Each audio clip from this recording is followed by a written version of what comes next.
Hello, my people. How are we doing today? We're going to go ahead and venture into 3.6, which is the derivative of logs and what's called logarithmic differentiation, which are actually two different things, but we'll get to that. First thing we need to know is that the derivative of natural log x is 1 over x. And you think to yourself, but how do you know that? I'm so glad that you asked, because I'm actually going to prove it to you, okay? So here's what we're going to do. As is the case with so many of these proofs of derivatives, we're going to go ahead and make recourse back to the limit definition of a derivative. So I know that f prime of x, okay, is the limit as h approaches 0 of the limit of natural log x plus h minus natural log x, all of that over h. And you're like, okay, well that doesn't seem like it's really a step forward, Mr. Forth. And you're like, okay, well then that means you've forgotten your natural logs, your properties of logarithms, because that is the limit as h approaches 0 of 1 over h natural log x plus h over x. You're like, okay, well I still don't see how that actually helps me out. Okay, well let's continue. Limit as h approaches 0 of 1 over h natural log 1 plus h over x. Agreed? Now what we're going to do is we're going to do a little substitution just so it winds up looking a little bit nicer. So we're going to let n equal 1 over h. So that means that we have the limit of n natural log 1 plus 1 over n x. Okay? But we're no longer in terms of h. So if h is going to 0, n is going to, yes, n is going to infinity. Okay, and it could be going to negative infinity. It doesn't really matter for our purposes right here. Now what I'm going to do, in going to infinity, now what I'm going to do is I'm going to multiply by x over x. So if I multiply by x over x, I get nx over x, natural log, 1 plus 1 over nx. Now remember, this limit is with respect to n. So anything that is not n can be pulled out in front as a constant, okay? So let's go ahead and pull out that 1 over x, because with respect to the limit, not in and of itself, but with respect to the limit, it's a constant, because the limit's only interested in n.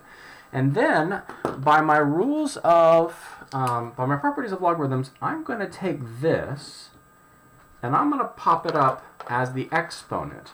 And so I get the natural log of 1 plus 1 over nx to the nx.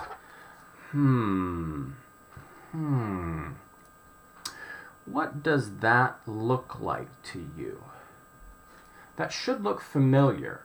As n goes to infinity, that quantity goes to e. So as I evaluate that limit, I get 1 over x natural log e, which, of course, natural log e is 1, and my derivative is 1 over x. Okay?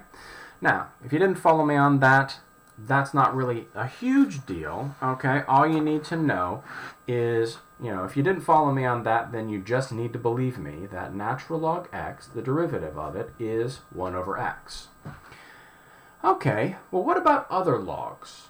Other logs, of course, if we have just, and we'll do it just in general, not a specific one. How about log to the base a of x? Well, if I remember my change of base formula, can put this into natural log x over natural log a, and so I get 1 over natural log a pulled out in front of the derivative of natural log x, and so I get 1 over x natural log a. So basically this original one, the derivative of the natural log, is simply a special case of the derivative of any logarithm of base a. And the derivative of any logarithm, base a, is 1 over x natural log a. It's just the fact that when it's natural log, that is an e. And natural log e, of course, evaporates into 1.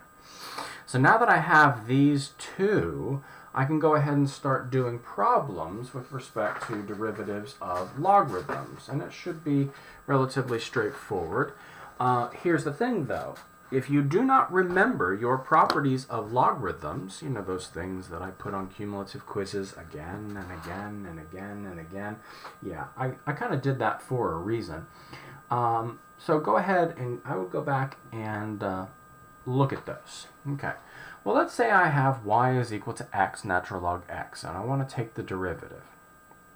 Well, the derivative, of course, is going to be the product rule. The product rule being of that product, u and v.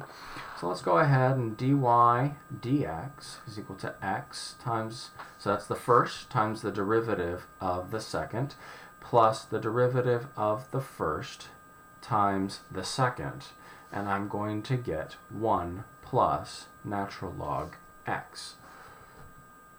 Okay? And that is the derivative. Okay? Now, how about y is equal to natural log x squared? Now that is obviously a chain rule problem.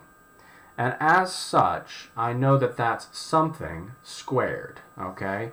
So something squared, when you take the derivative, winds up being 2 times something times the derivative of that something.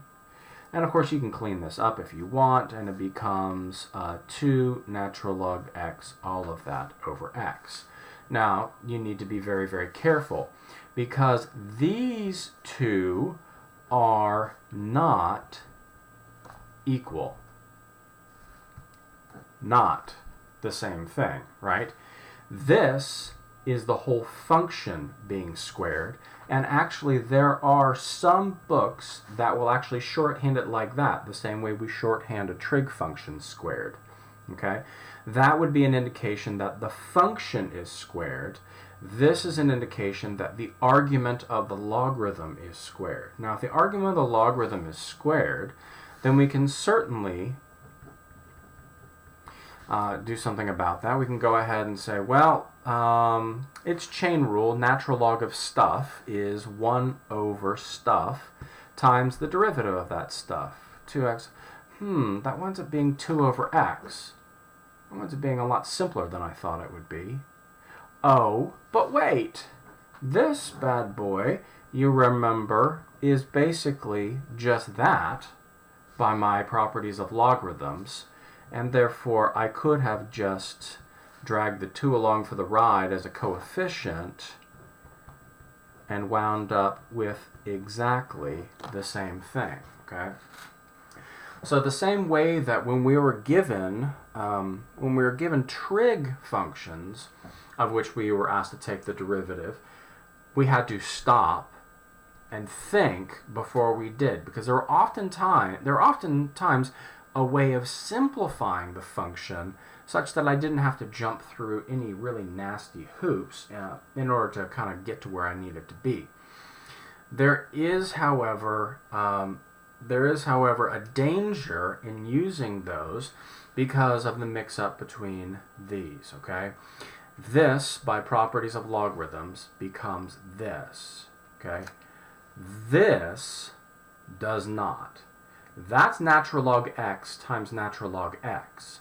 That's natural log of x times x. Okay? Different. All right? Now, let's go ahead and let's say we have y is equal to the natural log of natural log x. Yikes. Almost like y is equal to sine of sine x, right? Okay, well, this is chain rule, obviously, where f of x and g of x are both natural log x, and you've just shoved one inside of the other.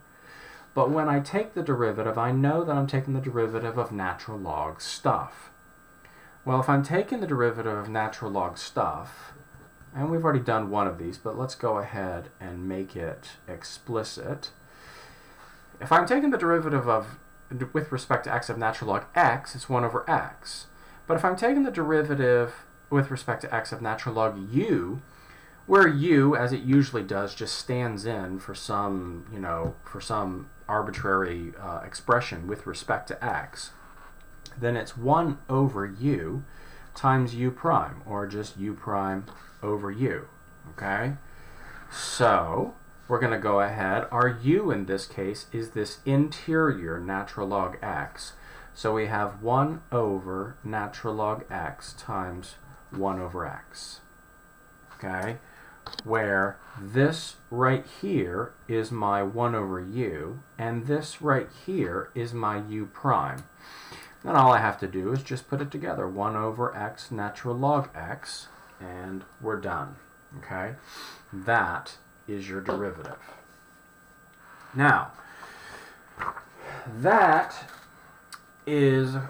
a few examples of that. Let's go ahead and move on to a couple that are, perhaps maybe a little bit more difficult. Let's go ahead and put y is equal to natural log of, let's do x squared minus 1. Well, you could go ahead and do this the normal way. You could go ahead and say, well, that's dy dx, and I know that that's 1 over, and our u is obviously that right there. And then we just need to multiply it by the derivative of that inside, which is, of course, 2x, and we wind up with 2x over x squared minus 1. And that's easy enough. But I want you to see the fact that this is also that, because that's an implied product. And you got to remember that natural log AB is equal to natural log of A plus the natural log of B. And therefore, you can also do this derivative from here, term by term. 1 over x plus 1 plus 1 over x minus 1. And it's going to depend on how nasty that product is as to whether you want to do it this way or whether you want to do it, this way or this way. Okay? Now, let's go ahead and look at another one. How about y is equal to the natural log of x plus 1 over x cubed plus 1. Okay?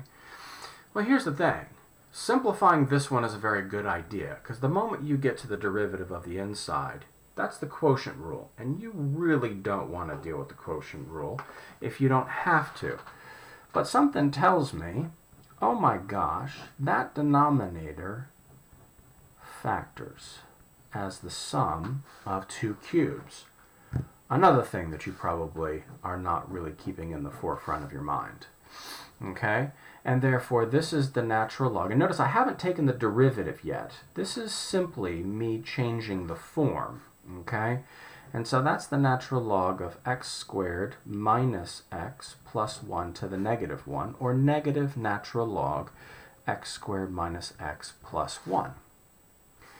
Now all I've done at this point is just change the form. So the moment that I do y prime, I have negative 2x minus 1 over x squared minus x plus 1. That's a little bit easier to do than to wrestle with that bad boy right there. Does that make? I hope that makes sense to everybody. So it's kind of it's going to be one of those judgment call things, just like it was when you were dealing with trig. Most often, you can change the form of a trig expression if it has more than one trig function involved. The question is whether it's advantageous to do so. And of course, that is based upon, the nature of that particular expression, your own particular strengths and weaknesses, whether you see it, whether you don't, how much work it's going to be to do the derivative the other way, how many steps and which, where are you more likely to wind up making careless errors. But I at least wanted to sort of clue you in to the fact that there's going to be a lot of opportunity for a change of form. Now, I'm going to go ahead and stop the video here. I'm going to go ahead and introduce logarithmic differentiation and all of its applications in probably the next 2 videos, and then we'll probably come back and do sort of a mixed bag of all those kind of examples that are covered in this particular section of the book. Okay?